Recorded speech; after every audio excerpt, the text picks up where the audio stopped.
Ollaan Kortesjärven jääkärimuseolla käymässä ja tässä tuli hyvä tuuri meikäläiselle, että mä saan tähän alkuun ainakin vähän opastusta, että ei tarvi puhua ihan puuta heinää, niin nyt lähtee, olkaapa hyvä. Niin tosiaan. Tämä jääkärimuseo on ollut tässä entisessä kunnantalossa vuodesta 1995 ja 2017 sitten uusittiin tämä näyttely. Tämä on täällä Kortesjärvellä, kun sitä aina välillä ihmiset kyselee, niin sen takia, että täältä lähti eniten näitä jääkäreitä asukaslukuun suhteutettuna 39. Täällä oli tietysti Pohjanmaalta lähti myös siis noin 40%. Kyllä. Uudeltamaalta ja Etelä-Pohjanmaalta sitten tässä oli tämä Vaasan tämmönen hyvin iso tää etappireitti. Joo. Mistä mentiin sitten, hiidettiin vain 70 kilsaa ja merenkulkun yltä. Siitä ehti mennä 500 miestä. Niin ainoa tämmönen näyttelymuseo, joka keskittyy niinku just tähän jääkäriaiheeseen. Kyllä. Et sittenhän toki esimerkiksi tuolla Suomen sotamuseossa Suomenlinnassa niin on sivutaan tai aihetta tulee myöskin. Siellä on esimerkiksi tämä jääkärilippu alkuperäinen näytillä. Mulla tuli lähinnä ensimmäisenä mieleen jääkärin morsian, mutta sehän nyt jollain lailla varmaan kuuluukin siihen, mutta onkohan se enemmän tuohon elokuvapuoleen sitten? No se on täällä itse asiassa nähtävillä, Justiinsa. siis elokuva kokonaan ja löytyy siitä materiaalivideota tuolta näin. Joo. Siellä on yleensä näytteen vieressä kuulokkeet, tässä just ei ole, mutta Joo. siellä on paljon päiväkirjamerkintöjä, kun ne osallistutaan 27. pataljoona siellä Riikan edustalla tähän ensimmäiseen maailmansotaan Saksan joukoissa, niin sit sieltä on paljon siitä ajalta kirjeitä ja Kyllä. päiväkirjamateriaalia, niin Joo. niitä on sit niin kun luettu ääneen, niitä voi kuunnella ja sitten on valokuvia ja filmimateriaalia. Ja mulla on tosi paljon ollut sukulaisia, mun isän äitin veljet on ollut sen ikäisiä, että ne on sotaa käynyt aikoinaan ja heiltä on kuullut paljon justiin siihen liittyviä juttuja, mutta ne on toki ollut aika semmoisia suppeita, että monikin on päättänyt varmaan, että ei niitä ihan kaikille korville voi kertoa, että ne on ollut kuitenkin aika raakoja tapahtumia sillä ja mua itse henkilökohtaisesti kiinnostaa tämmöinen tosi paljon, kun mä en ole itse armeijaa käynyt diabeteksen takia, niin tämä on sitten vähän semmoista, voisiko sanoa vierihoitoa siihen. Että Joo, siis toi on kyllä totta, että usein monet kävijät sanoo, että heidän vaikka isovanhemmat tai vanhemmat on, ei ole puhunut paljonkaan näistä asioista, vaikka se on aina. En tiedä, onko se sitten, onhan se arka paikka ollut sillä monelle ja traumoja on jäänyt ja mitä kelläkin nyt sitten on sillä lailla. Ja kaikki ei ole välttämättä tarinankertojia sillä lailla. Niin, sekin. On siis monia syitä ihan. Kyllä. Täällä on täällä seinällä kaikki nämä jääkärit, jotka lähti, eli semmoinen. Justiinsa pitkä. Oho, nimilista. Kaikkihan ei käynyt siis tätä koulutusta loppuun. Joo. Osa lopetti, suurimman syy oli sairaudet. Justiinsa. Tartuntataudit. Olot oli erittäin huono, niin kuin vaikka oli missä joella siellä suomaiset olosuhteet, erittäin enää niin ruoan puute. Joo, vähän puutetta varmaan kaikesta. No se on kyllä. Joo. Mutta semmoinen 1200 osallistui sit myöhemmin esimerkiksi valkoisten puolella sisällissotaan, semmoinen 1400 sitten tässä ensimmäisen maailmansodan osallistuessa pataljoonassa. Kyllä. Olivat sitten, mutta tosiaan suuri osa materiaalia on tosiaan näillä näytöillä. Sitten vitriineissä löytyy aseistusta ja sitten näitä jääkärien takkeja. Ja, kyllä. Sitten on päiväkirjoja, sanakirjoja, kun on opeteltu saksan kieltä. Se oli yksi vaatimus. Joo. Pääsi lähtemään. Niin, ja varmaan helpotti olemista siellä ja elämistä kyllä tosi paljon. Että. Kyllä, se oli aluksi sillä tavalla, että ei, kun tämä tosiaan naamioitiin tämmöiseksi partiolaiskoulutukseksi ihan alussa, Jack in the leiri tai joukko 89 suomalaisia vapaaehtoisia, jotka siihen ihan ensimmäiseen Joo. vaiheeseen kuuluivat, niin sitten ei saanut puhua tietenkään suomea, vaikka siellä niin kuin ihan Lokstedin leirin ulkopuolella. Joo. No tuosta mä oon kuullut jostain, että se oli aika jyrkästi kielletty se. Juu. Että siellä ei höpisty väärällä kielellä tosiaankaan. Juu. Se kyllä sitten paljastui tosiaan 1915-16 siinä vaihteessa, Joo. kun jäi esimerkiksi yksi tämmönen Edwin Bruun, hänestä on niin asia tuossa kalterijääkäreiksi kutsuttiin näitä, jotka jäisivät kiinni venäläisille Santasmeille, niin joulun aikaan niin Torniossa paljastui tämmönen kokonainen värväystoimisto. Justiinsa. Tämä oli sit iso. Joo. No, noita on paljon tuommoisia mustavalkoisia valokuvia tullut Tummulassa aina. Se oli kun kansio avattiin yleensä, niin siinä vierähti aika pitkään, että se tarina pussi niin sanotusti aina aukesi ja rupesi nauha pyörimään. Se oli jotenkin se tempas mukaan, että se oli niin mielenkiintoinen sellainen, vaikka se tiesi, että se ei ole satua, mutta se niin samalla lailla vei mukanaan sitten melkein kuin joku oikein hyvä satu joskus, mitä piti useasti lukea, niin tosi erikoista semmoista. Sehän oli, tai puhutaan tuossa niin alussa siitä, että miksi nämä vapaaehtoiset päättivät lähteä. Niin tietysti niin Suomen irrottaminen Venäjästä ja itsenäisyysliike oli se pääsy, mutta sitten ihan niin nuorten miesten seikkailun halu, että niin nähdään uusia paikkoja maailmalla ja kyllä. Mahdollisesti parempi palkka. Joo. Sitähän se on varmaan vielä nykyäänkin, mutta siinäkin varmaan niin silloin saattoi tulla aika hyvin nopeaa ja vähän vääränlainen sitten todellisuus, kun selvisi, niin tulikohan ikään kukaan katuma-päälle sitten, että minkälaisen ratkaisu on tullut tehty? Se kyllä sellaistakin tapahtui, että siis joo. Esimerkiksi 1915 siinä, kun nämä jäkertoi just täällä Liianlahdella, niin 3 suomalaista loikkas Venäjän. Niin, oliko ne sitten niitä rikkureita? Juu, ja joo. Sitten siis myöhemminkin oli tämmöistä tavallaan semmoinen ilmiö jopa, että sitten tuli tämmöisiä sotamiehiä Suomesta, joille oli kerrottu muka, että he menee tämmöiseen niin kuin ansiotyöhön, eikä ole mitään sotimista. Niin just. Sitten oli väärinkäsitystä tapahtui. Joo. Tai pieni osa, mikä sitten loppujen lopuksi keskeytti tämän koulutuksen jääkäri. Marssista on sitten täällä näytöllä asti ja täällä on näistä kalterijääkäreistä. Nämä suomalaiset, jotka jäisivät kiinni, niin useat oli tuolla Spalernassa Pietarissa. Justiinsa. Poliittisessa vankilassa sitten heidän nimet on tässä. Ja onko tästä olemassa jotain semmoista tallennetta, niin kuin ajattelee, että netin kautta löytyy joku linkki? Löytyy. Tästä näyttelystä? Niin, vaan ylipäätänsä näistä, mitä näistä kuulee sitten niin tavallaan nauhalta, vai onko ne vain täällä? No nämä jääkärien haastattelut esimerkiksi, mitä on näillä nauhoilla paljon, niin se on niin kuin vain täällä. Justiinsa. Ei ole niin netissä. Joo, mä tiedän, kato vain sitten, no käyhän se nyt tässä ilmikin, niin moni varmaan sitten kysyy, kun näkee tämän filmin, niin että mitenkäs niitä on mahdollista. Se on hyvä tietää, että se on aika semmoinen ratkaiseva tekijä. Että joo, siis kyllä jos on kiinnostunut niin kun kuuntelemaan tai tutkijat, niin siis on mahdollista, niin kun, jos on yhteydessä tähän museoon. Joo. Että saa tämän Tauno Kuusimäen, joka haastatteli heitä 70-luvulla. Joo. Niin hänen omistuksessa, mistä hän on luovuttanut ne tänne perinneyhdistykseen. Tässä on esimerkiksi tämä Yle Areenassa ihan nykyäänkin on löydettävissä dokumentti, missä on tälleen tuotu näitä päiväkirjamerkintöjä, niin kun nämä näyttelijät lukee niitä ääneen. Kyllä. Niin niitä on ihan katsottavissa. Joo. Ja toki siis on niin kuin dokumentteja aiheesta siis löytyy netistä, mutta valitettavasti ei semmoista, mikä olisi niin kuin esimerkiksi tämän meidän museon tuottamaa. Joo. Sillä tavalla.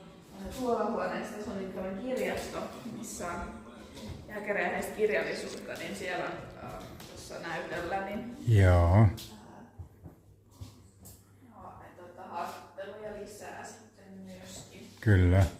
Sieltä löytyy tuosta kirjasta tosiaan kaikista jääkäreistä pikkasen biografiaa. Joo, tää on mielenkiintoinen tää, että se pitäisi melkein ottaa ja kuunnella Joo. alusta loppuun, mutta se vaatii sitten ajallisesti taas aika paljon enemmän keskittymistä siihen, mutta nyt jokainen ainakin tietää, että se on täältä mahdollisuus tulla kuuntelemaan. Että. Se on siis ihan tuntikausia sitä materiaalia. Joo, ihan varmasti. Että. Yksi haastattelu kestää 3 tuntia. Joo. Se käy siinä yleensä niin kuin haastattelussa 63 jääkäriä. Kyllä. Niin vaiheet ihan lapsuudesta sitten jääkäriliike ja toinen maailmansota, Joo. sisällissota, mitä he tekivät sitten niin myöhemmin työurallaan. Ne on hyvin semmoisia elämänkerrallisia. Kyllä. Elämänkerrallisia juttuja. Niin, en tiedä kuinka ehditkö yksin kieltää vielä vai on? Joo, tää oli niinku tosi mahtavaa, että sulla oli mahdollisuus tulla.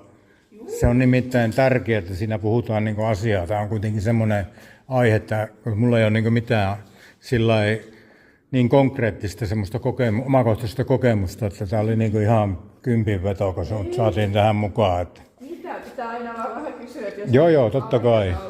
Joo, ja nyt oli kuitenkin tämmöinen hiljainen hetki, niin mikä sen parempi, kun tämmöinen vähän tietämätön tulee kameran kanssa käymään. Että. Vähän oikein, siis elokuussa on kyllä aika hiljasta, täytyy sanoa täällä. Että. Joo, onko niinku itse sitten kesä on niinku se vilkkaa aika yleensä? Että. No heinäkuussa joo. Justiis. Silloin oli paljonkin, niin kun, yleensä on ollut tämmöisiä eläkeläisten linja-autoretkiä. Joo. Sitten koronan jälkeen on siis vaikuttaneet. Totta kai. Nykyään vähemmän ja Joo. jonkin verran siis paljon niin kun turisteja, mitä tässä seudulla käy. Ja Joo. ihan siis semmoinenkin hauska ryhmä kuin motoristit, niin Justiinsa. siis täällä usein. Joo. Onko nyt ollut ohikulukua, kun siellä on pohjoisessa se Jänkälä jytisee? Niin. Siitä en ole kuullut mainittavaa. No, mä ajattelin, että kun ne Etelä-Suomesta tulee, niin nehän saattaa koukata tämän kautta, jos joku tietää. Että. Kyllä. Joo. Kyllä. Tuolla telkkarista näkyy se jääkärin morsian. Justiinsa. Joo. Ja tässä filmillä on tää 27. pataljoona. Ihan suomalaisia nämä tässä näkyvät henkilöt niin Hampurin edustalla. Justiinsa. 1916. Joo. Sitten marssimassa. Siis loppujen lopuksi suomalaisten tappiot oli kuitenkin aika pienet. Että 45 menehtyi niistä 1400. Justiinsa. 13 henkeä kaatuja. Joo. Sitten suurin osa kuoli sairauksiin. Joo. Tämmöinen junaturma, mikä tapahtui Saksassa. Jääkäreitä kuljettava juna, missä oli siis saksalaisia sotilaita suuri osa, niin suistui raiteelta, niin siinä kuoli 11 Joo. jääkäreistä. Mitäs tauteja silloin oli? Oliko niinku ruttua ja mitä sitä oli siihen aikaan liikkeelle, mikä niinku tavallaan tappoi sitten sodan lisäksi näitä? No siis tämmöisiä tartuntatauteja, mitä nyt lavantautia, Joo. keuhkokuume, Joo. siis isoimpana varmaankin. Niin hyvin Joku se niinku tuberkuloosi. No juu, jonkin verran. Joku sitä rattaa. Kyllä. Sitä myöhemmin käy vielä tässä vaiheessa, mutta silloin 18, niin tämä Espanjan tauti. Justiinsa. Esimerkiksi niin sen kaltaiset taudit. Paljon siis näistä päiväkirjamerkinnöistä puhutaan just täältä, missä joen tuolta olosuhteista, että hirveästi hyttysiä. Joo. Ja niin kuin erittäin, että se koko suomalaisten niin kuin asemat, niitä rakennettiin kauemmin kuin itse asiassa niin kuin oli taisteluvaihe. Joo. Ja heti ensimmäisenä päivänä valtavat sateet, jotka kesti useamman päivän. Ja sehän vaan hytty sille lisää mahdollisuuksia levitä enemmän. Voimahot. Kyllä. No tosiaan tässä alussa puhutaan siitä nyt tässä esimerkiksi, että mistä taustoista he tulivat. Aluksihan tämä oli tämmöinen Helsingin yliopistosta lähtöisin oleva opiskelijaliike.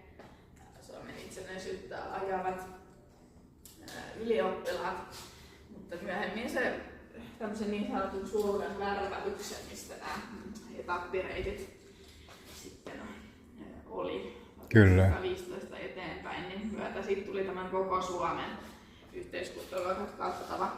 Joo. 3/3 työläisiä ja 3/3 opiskelijoita ja maanviljelijöitä. Joo. Ja aluksi olivat tosiaan tuolla Riikan, missä joilla ensin ja sitten Riianlahdella ja sitten täällä Lipossa. Joo. Reservivaiheessa osallistuivat sitten semmoisen A-joen talvitaisteluun, missä käytännössä olivat reservissä, mutta Kyllä. sielläkin on merkintöjä paljon yleistä pakkasista. Joo. Tullaan tosiaan tähän, mitä sitten Suomen itsenäistymisen jälkeen, mikä siis oli tietysti ollut tämä päätavoite, niin Venäjällä oli ollut nämä maaliskuun vallankumous ja alettiin puhumaan siitä, että jääkärit halusivat palata tietysti Suomeen takaisin. Joo. Mutta Saksa kävi samaan aikaan näitä rauhanneuvotteluja Venäjän kanssa ja halusi pikkasen viivyttää tätä jääkärijoukon palaamista, koska pelättiin, että tämmöinen iso poliittisia ehtoja asettamaan haluava joukko, että he ei tulisi niin monimutkistamaan sitä. Justeesa. Mutta neuvottelut kyllä ajoivat sitten umpikujaan ja sovittiin, että tämmöinen niin ennakkojoukko tulee. Joo. Täällä puhutaan tästä Equity, tämmöinen brittiläinen rahtilaiva, jonka saksalaiset olivat kaapanneet. He tulivat sitten edeltä. Joo. Valmistelemaan tätä paluuta ja sitten loput tulivat kahdella eri laivalla. Toinen oli tämä Arcturus, tämmöinen matkustajalaiva, mikä nähtiin myöhemminkin monissa historian tapahtumissa mukana olleena. Kyllä. Ja heille järjestettiin Vaasassa sitten tämmöinen helmikuussa 1918 tämmöinen jääkäriparaati, missä jääkäreiden lippu julkistettiin, missä on nämä Saksan kolkat tuolla kulmissa. Kyllä. Sitten ja jääkärimarssi. Hensolin jääkärit oli kyllä kuulleet sen jo ennen tätä. Joo. Ensimmäistä kertaa ja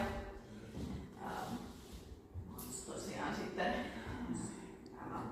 Mannerheimin sanat puheen, minkä piti ja jääkärit oli kyllä kuulleet siis ennen jo tätä paluuta niin siitä, että Suomessa oli tämä kahtia jakautuminen, sosiaalidemokraatit ja sitten suojeluskunnat.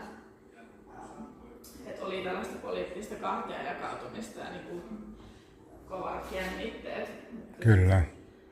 Palattuaan tilanne oli jo hyvin kriittinen ja suuri osa sitten osallistui näihin suojeluskuntiin ja sitten osallistui valkoisten puolella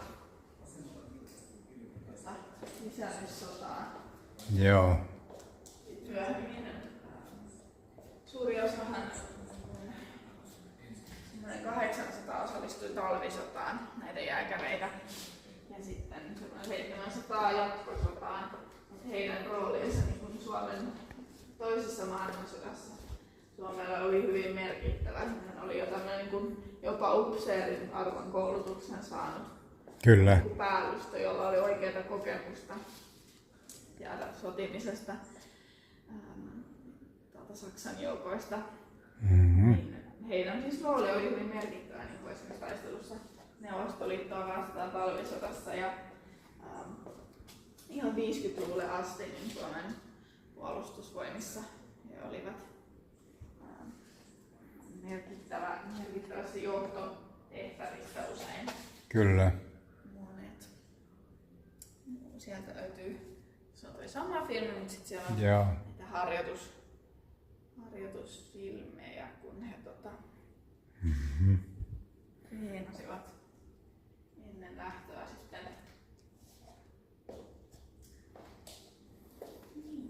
Niin kuinka monta sä kerrotkaan, että näitä nimiä oli tässä? No näitä on semmoinen 1894. Justiis.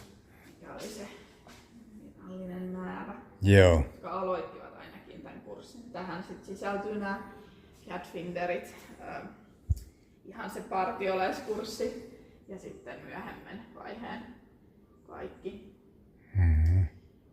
Takeista tässä on paikallinen takki.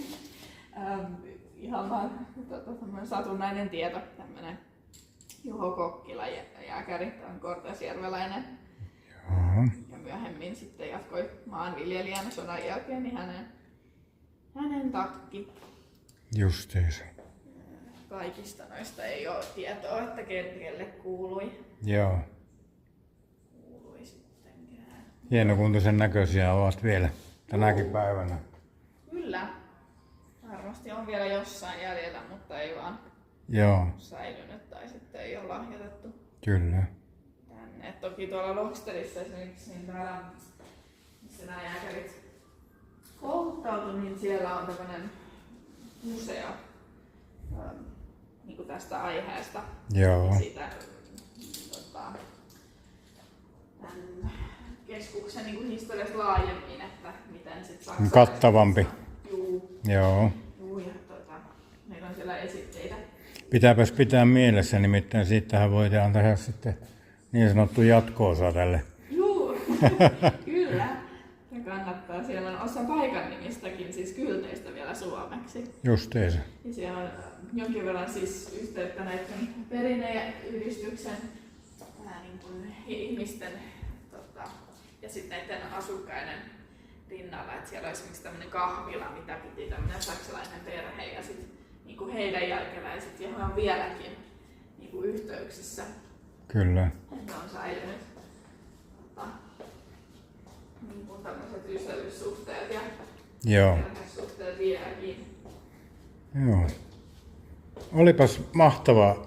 Oikein iso kiitos sulle tästä aika kattavasta informaatiosta. Nimittäin mä itse olisin ollut kyllä vähän niin kuin lumiukko pihalla, mutta tähän on hyvä lopettaa. Ja jatketaan tästä ja muistakaa tilata mun kanavaa ja niin kuin tuossa jo mainitsin, niin jatko-osa on tulossa jostain päin. Sitten aikaa en uskalla sanoa, mutta näitä on hyvä olla tämmöisiä tippejä, että tietää, että minkä takia tätä herraa kannattaa sitten seurailla. Niin eipä muuta kuin ollaan kuulolla.